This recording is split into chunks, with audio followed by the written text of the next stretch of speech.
This special presentation was produced in high definition by WEDU, Tampa, St. Petersburg, Sarasota. Coming up next, violence this week in Baton Rouge and St. Paul, ending with the ambush in Dallas. Senator Marco Rubio says he will not attend the Republican convention in Cleveland. Governor Scott offers a plan to try to clean up those thick algae blooms that have harmed the East Coast. And the number of millionaires grows in the state legislature. Political Insights next on Florida This Week.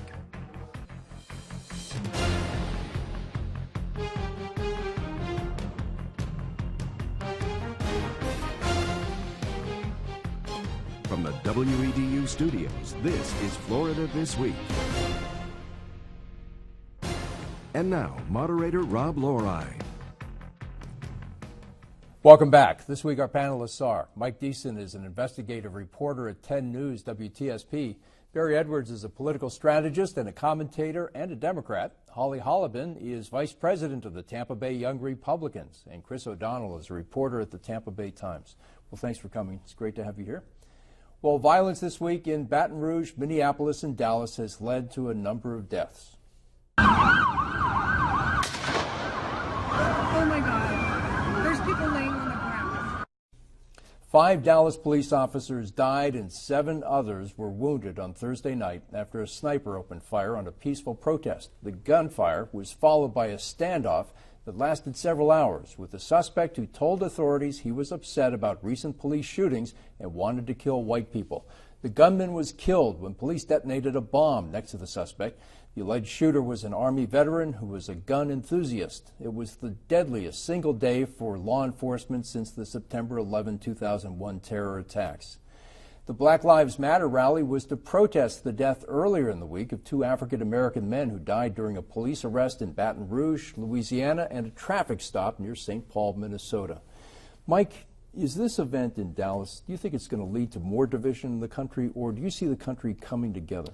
I'd like to think it will bring the country together, but I think the optics of what went on this week shows that there is still a great divide in America between black and white communities, between police and black communities, and even you can take it to here in Tampa with the controversy over the stops of the people on the bicycles, where there were really questions about whether the Tampa Police Department had a different approach to people in the minority community as to the people who were in the white community. And I also, this is on just a media point, on that very issue here in Tampa, it's a shame we didn't have the Tribune and the Times anymore, because both of them had a different take. On that issue, when the Justice Department came in, the Tribune said everything's fine in Tampa.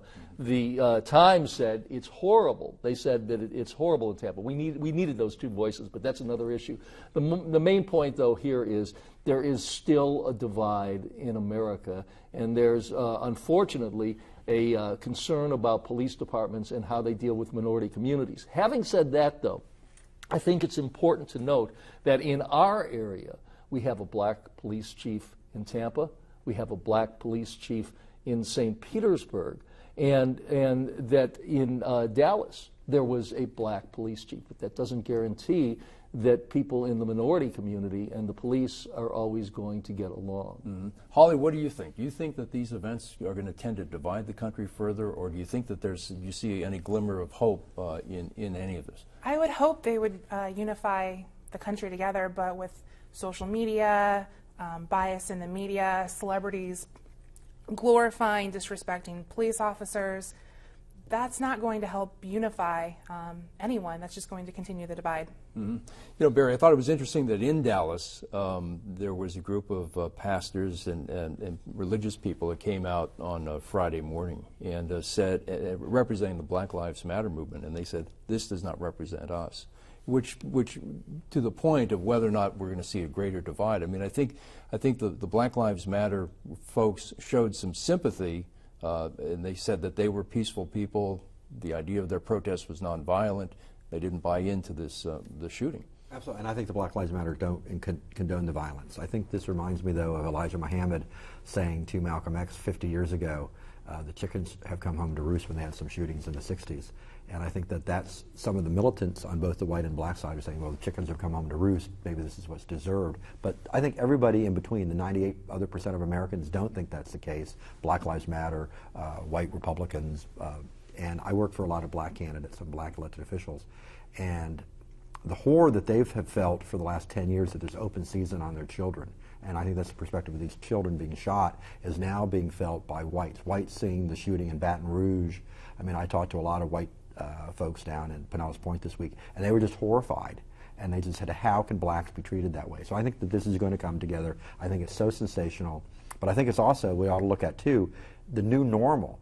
It took a tragedy of 12 cops being shot. It took the tragedy of somebody being shot on the ground without any weapons, somebody being shot in a car. But what about the three, I think Mike was telling me, every 3 days there's a murder in Tampa Bay. And we don't even, it's hard to find in the paper. The new normal is 36,000 people are being killed by whites killing whites and blacks being killed by blacks, and that doesn't seem to get our attention anymore. And that's part of the tragedy, too. And we really need to embrace that. And another part of it, though, not in the first two, but in the Dallas shootings yesterday, is the proliferation of assault rifles. I mean, this was an assault rifle that was used to kill these police officers. So does this give more ammunition, not that... Yeah, it's wrong term, no pun intended. But does this give more ammunition to the folks that say that we should have some sort of further restrictions on things like assault rifles? Well, you would hope that would. You would hope that it would, and this we're moving far afield on that, but that there'd be bigger background checks, which most members of the NRA want to happen. And the problem is the leadership of the NRA is just resistant and digging in their heels and saying, no way, that's not going to happen. So that's part of the issue. But the bigger issue to me is the divide that so many people in the black community are afraid for their children, as Barry said. The president, he spoke eloquently last night from Europe about how we have a racial divide in this country, and we have got to come together, and hopefully some people will see that as a result of this, but I think we're a long way away, and as the president said last night, he is not even convinced that we will come together in his kid's lifetime. And it's not just a racial divide, it's a class divide. Poor whites, poor Hispanics, poor Latinos also have the same feelings, that they think that the police deal with affluent whites differently than they deal with poor everybody else. So I think it's a broader than just African Americans, unfortunately, and these other communities feel the same pressures. Chris, do you get a sense that this was a turning point this week with these three events? Shocking, I think, the conscience of everybody in the country. Does it change things at all? Does it change the dynamics? Because we're really, I think the country's really at loggerheads. There's two forces of equal power battling each other, and we're not moving. You would hope that it would, but experience and recent history suggests that it won't. I mean, people said the same thing after Sandy Hook when little elementary school-age children died, but nothing was passed. Obama tried, couldn't get a single bill through Congress. It's difficult to see that once the horror subsides, that there'll be anything substantive come out. Okay. Well, Florida's junior U.S. Senator Marco Rubio, who's running for re-election, will not attend the Republican presidential convention in Cleveland. Rubio joins a list of prominent Republicans, among them Jeb Bush, Mitt Romney, and Senators John McCain and Kelly Ayotte. They say they are skipping the convention because of Donald Trump. For Rubio, his reasons are different. His staff says he'll be campaigning here in Florida and meeting with voters. Well, Holly, should we take Marco Rubio at his word? Is he skipping the convention because he's too busy campaigning? I agree with him. He needs to be in Florida. He's not running for president anymore. He's running for re-election for his seat that he needs to keep protected in case a Democrat wants to come in and take his spot. You don't think that if he wants to be as far away from Donald Trump as possible for his race in Florida, which he's probably going to win because the Democrats are self-destructing, but nonetheless, that he is trying to distance himself to be as far away from Donald Trump as possible? No, Rubio is going to attend one of Trump's Miami luncheons today, but was canceled because of the Dallas shootings. Mm-hmm. So you don't think that Donald Trump isn't becoming more toxic to Republicans, to mainstream Republicans? No, I don't. And in Rubio's case, he needs to stay in Florida. He's raised $2.1 million in the last 9 days for his election. The primary That's the short goal. Long goal is going to be whoever he's facing against Alan Grayson and Patrick Murphy. Bigger picture. All right. So, Barry, what do you think about Marco Rubio not going to the convention? I think that it was a brilliant move on his part to get as far away from Donald Trump as he could. And my Republican friend here, she has to defend Donald Trump. Donald Trump is toxic to everybody, including Donald Trump, and he's going to get beaten badly by Hillary. I think the new models came out from Nate Silver. There's a 21% chance that he can win. But more importantly than that, it's the down ballot effect. And everybody thinks it's night or day. Well, if he's on and he's toxic, is there going to be a 50% vote swing? No. But if there's a 4% vote swing, and in the last decade, people have been more likely to vote down ballot, straight Republican or straight Democrat.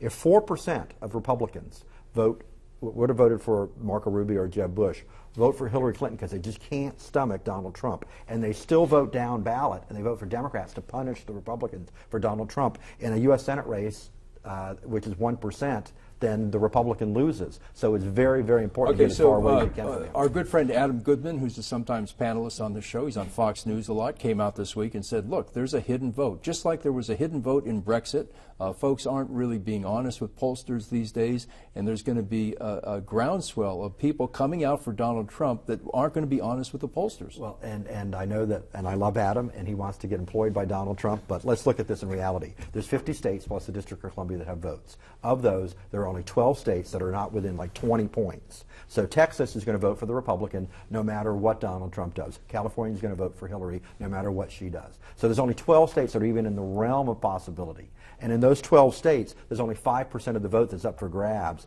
So this hidden Donald Trump vote, nobody else is seeing, and we're talking about margins of 1 or 2% that maybe have voted for Obama, they didn't want people to know, or the Brexit was 1 or 2%. We're talking about 10% differences in Florida between Hillary and Donald. So Donald can have the 2% plus Adams 2%, and he's still going to lose by 4%. So that's just preposterous. All right. Well, the Tampa Bay Times reports that Rubio's challenger for the Republican nomination for U.S. Senate, Carlos Baruf, is making Marco Rubio's poor attendance record in Congress an issue in this campaign, labeling the first-term senator no-show Marco. In campaign materials and interviews, the self-funded Republican real estate developer slams Rubio for skipping dozens of votes in the U.S. Senate while he was running for president. But over the past 2 years, Baruf has had his own attendance issues as a member of the Board of Trustees for a community college in Manatee County. And State College of Florida records show that Baruf was absent for 9 of 19 Board of Trustees meetings from August 2014 through March of this year, when the governor received Baruf's letter of resignation from that board. So is there any way, do you think, Chris, that with Marco Rubio's name recognition so strong that Carlos Baruf can do any damage to Marco Rubio? I have doubts. This is his best angle of attack, though. You know, he's playing the political outsider card that worked for Donald Trump and helped Donald Trump to win the Florida primary. But he faces such a huge gap, poll show, 50-60% point deficit. But this is Baruf's attack. He's also criticized Rubio for making so few visits to Tampa Bay. And that plays into that angle, but whether or not he can overcome a deficit like that, I think is hugely questionable. Mike, politician after politician around the country has won elections by saying to their opponent isn't showing up for his job or her job. It's a very effective campaign around Charlie the country. Crist did it with Jim Davis when he was running for governor. But the problem, that's right. But the problem is Carlos Baruf is an unknown. I mean, and he's got Rick Scott, who's really sort of whispering in his ear and saying, I did it, you can do it. I was a multimillionaire, you can do it. But Rubio has that name recognition, and there are still a lot of people that like him, despite the way he did in the presidential primary here. I think that he will waltz to victory in both elections? In the primary. Yeah. Well, the way the Democrats are going right now between Murphy and Grayson, I think had there been a stronger candidate, he would have a rougher time. I don't know if he's going to have as tough a time as he probably should, considering his record. Holly, is it automatic for Rubio in both the primary and the general? Primary, yes. General election is going to be a little bit tough. All right. I'm still hopeful. Yeah, that's why Rubio can skip the convention. He doesn't need national exposure for August, and by the time November comes around, the benefit of being on TV will have faded anyway. Okay. Well, Florida Governor Rick Scott says he'll ask state legislators to spend millions to battle the massive algae bloom fouling some of the state's southern rivers and beaches. Scott announced this week that he'll ask legislators to create a grant program next year to aid homeowners who voluntarily want to switch from septic tanks to public sewer systems. But environmentalists say septic tanks are only a small part of the cause of the toxic algae flowing out of Lake Okeechobee. The main cause, they say, is pollution from giant agribusiness and homeowners upstream from Okeechobee, which for years have been sending pollution into the lake. Water levels are so high because of the heavy rains, and the water must be released or the dam at the south end of Lake Okeechobee is in danger of breaching. Among the algae blooms some cities and counties have dealt with is one that put a smelly guacamole-thick muck on a stretch of beaches promoted as Florida's Treasure Coast earlier this month.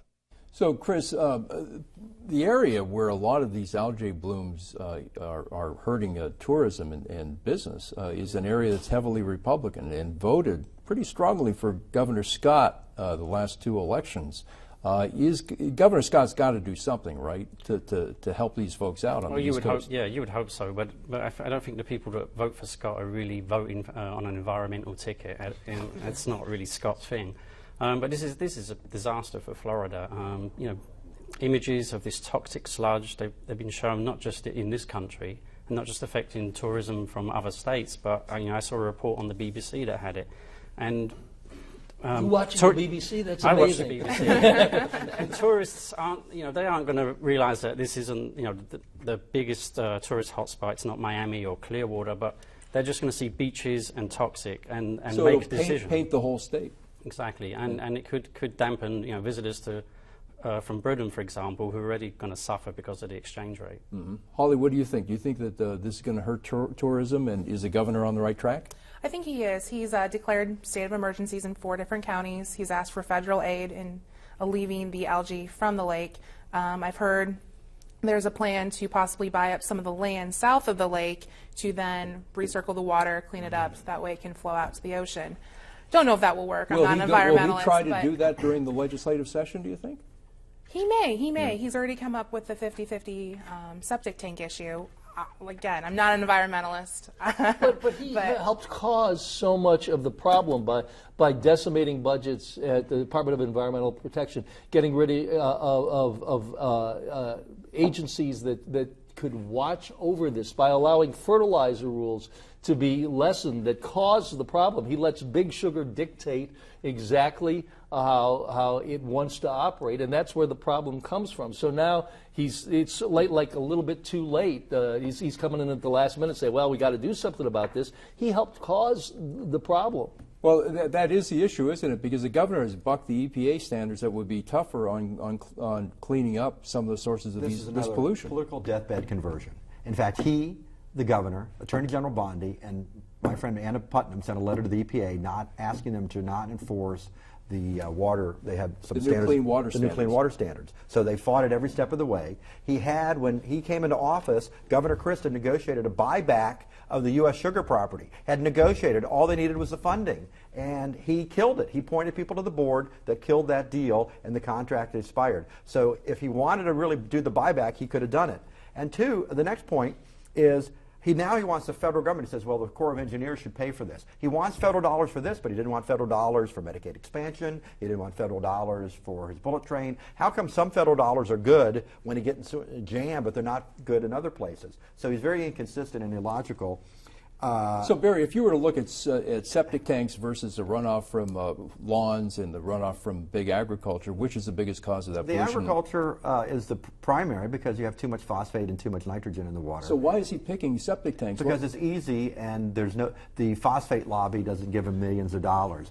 And also, he had the DEP. When he took over as governor, he had all the unfilled positions. He had them not filled, so there were fewer investigators. And then he provided incentives to the DEP to grease through, to streamline permitting. They got bonuses if they got permits done faster. So everything he's done has been the opposite of what he's talking about now. Okay, but the mantra that the governor says is that we want less federal regulation. We want to do it ourselves. We are better stewards. He's asking for federal money. He abolished the Department of Community Affairs. He decimated the water management districts. And so if we want to do it ourselves, you've got to have the agencies that are there to enforce that. And now, when everything is getting into a crisis mode, he's saying, Feds, come on in and help us on this. All right. Well, the number of millionaires in the state legislature appears to be on the way up. The Tampa Bay Times reports that this year's legislature is the richest in recent history. And with the incoming freshmen, the 2017 class could be even wealthier.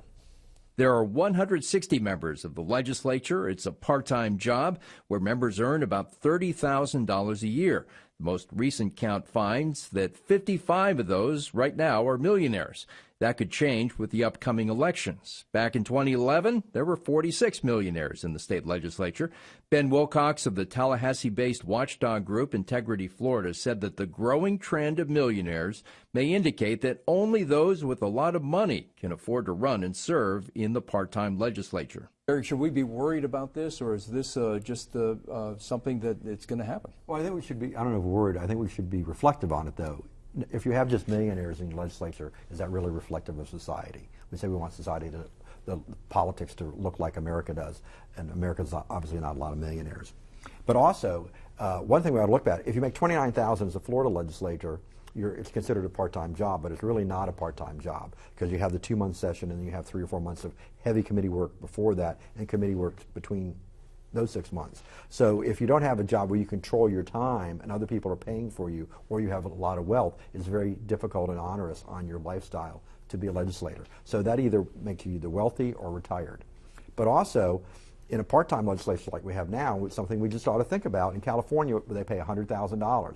It's not an astronomical amount for a full-time legislature. If you're a full-time legislator, maybe you can spend some more time reflecting on water policy or gun policy and come up with some better substantive thoughts. All right, Holly, should we be worried about the growing number of millionaires in the legislature? And what do you think about paying legislators $100,000 and making the job full-time? Well, first off, $100,000 as a full-time legislature I think is ridiculous on the state level. And I don't think it's something to be concerned about. Back in the 80s, like Barry had said earlier before this, there were more millionaires in the 80s in our legislature than there are now. But it's a full-time job. As Barry said, they have committee meetings all year long, and if you want to get people who are reflective of society, $100,000 is not rarely will I say we should pay a politician more money. I'm usually for it. They get way too much money. But at $29,000, you have to be rich to be able to do this. So, Chris, one of the complaints I hear is that there's not real people in government. In Congress, there's not real people in the legislature.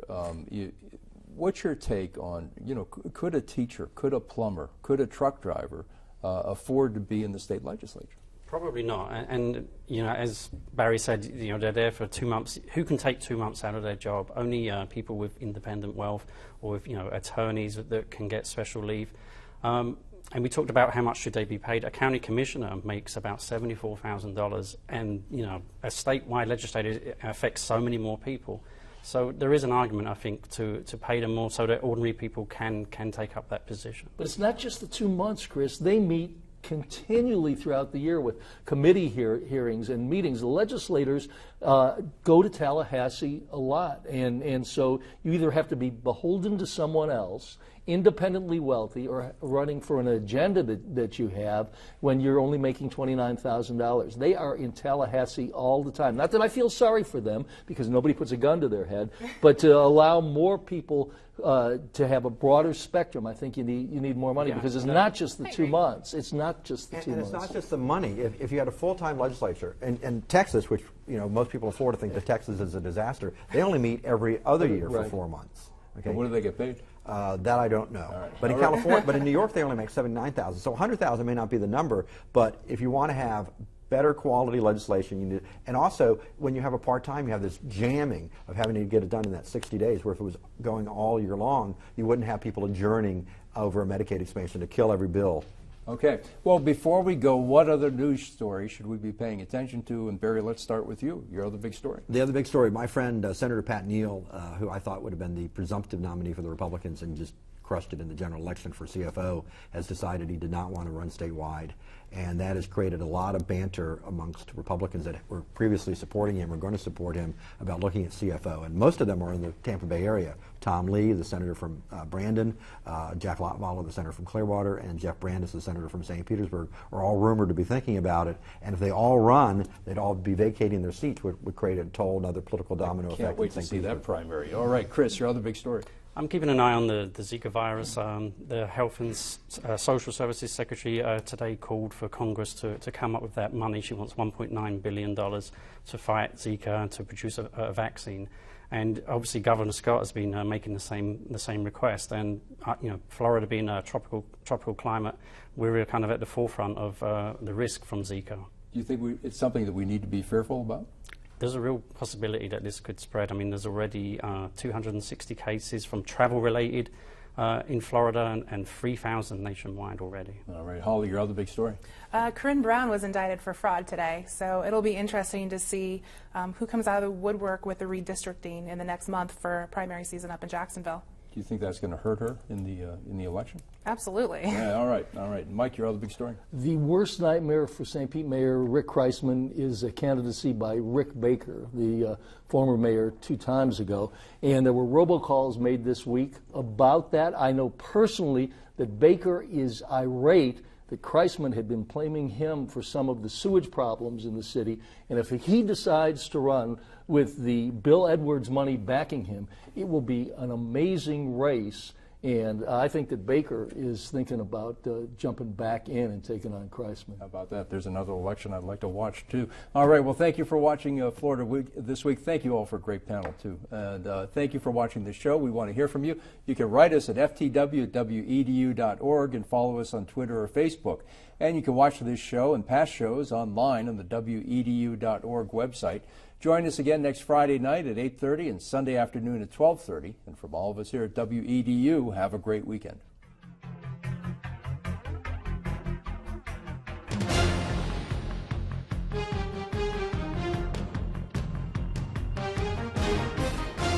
Florida This Week is a production of WEDU, who is solely responsible for its content.